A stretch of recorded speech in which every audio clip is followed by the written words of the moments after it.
Bienvenue sur LinguaWire français A1. Aujourd'hui, nous avons deux histoires. Emploi chez Volkswagen et accord Royaume-Uni-Suisse. Pour comprendre cet épisode, voyez les transcriptions et les traductions sur linguawire.com.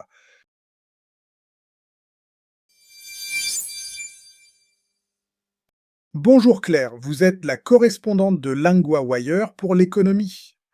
Bonjour Louis. On parle d'une grande annonce chez Volkswagen. Qu'est-ce qui change? Le groupe dit qu'il regarde des coupes de postes. Le chiffre est grand, jusqu'à 100 000 emplois. C'est énorme. On parlait d'un chiffre plus petit avant, non?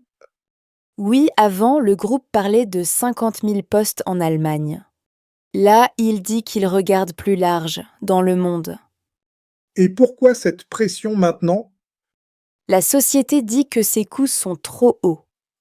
Elle dit aussi que la concurrence chinoise est forte. Donc il y a moins de ventes et plus de pression. Oui, et les profits ont beaucoup baissé. Le groupe dit aussi, il ne peut pas confirmer un autre usage. 4 usines, c'est très concret. Les gens là-bas doivent être inquiets. Oui, surtout dans des villes comme Zwickau et Emden. Ces usines font aussi des voitures électriques. Donc, la nouvelle touche les emplois et les lieux de travail. Exactement. Le groupe veut être plus simple et moins cher.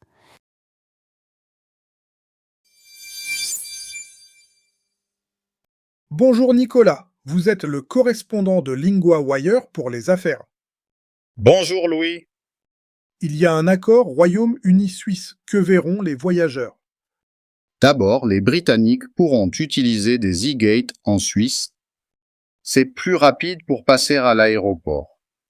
Donc moins d'attente au contrôle. Et il y a d'autres changements?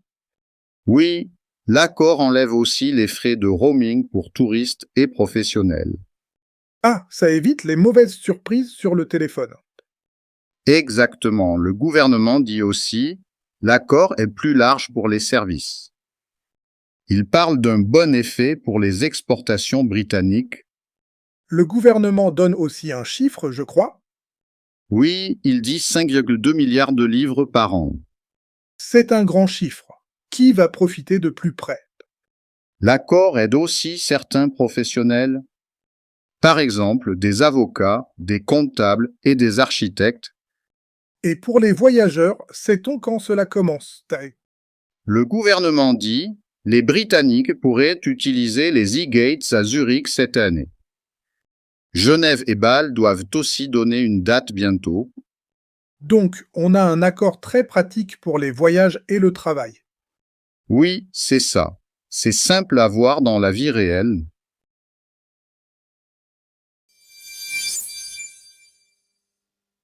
D'abord, 3 mots de la deuxième histoire. Le mot « l'accord » veut dire une entente entre deux côtés.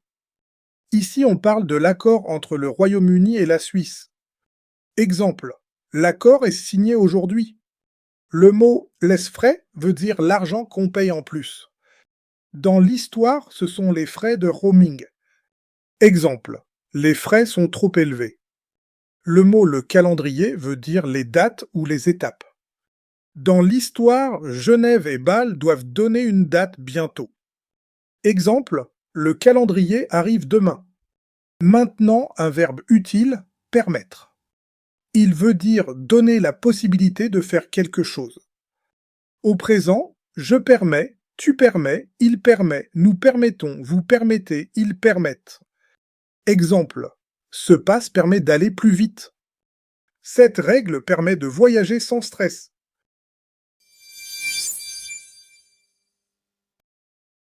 That's today's news in French. Every word you just heard is written out at linguawire.com, the full transcript, an English translation line by line, and a tab to check glossary for words you don't yet know.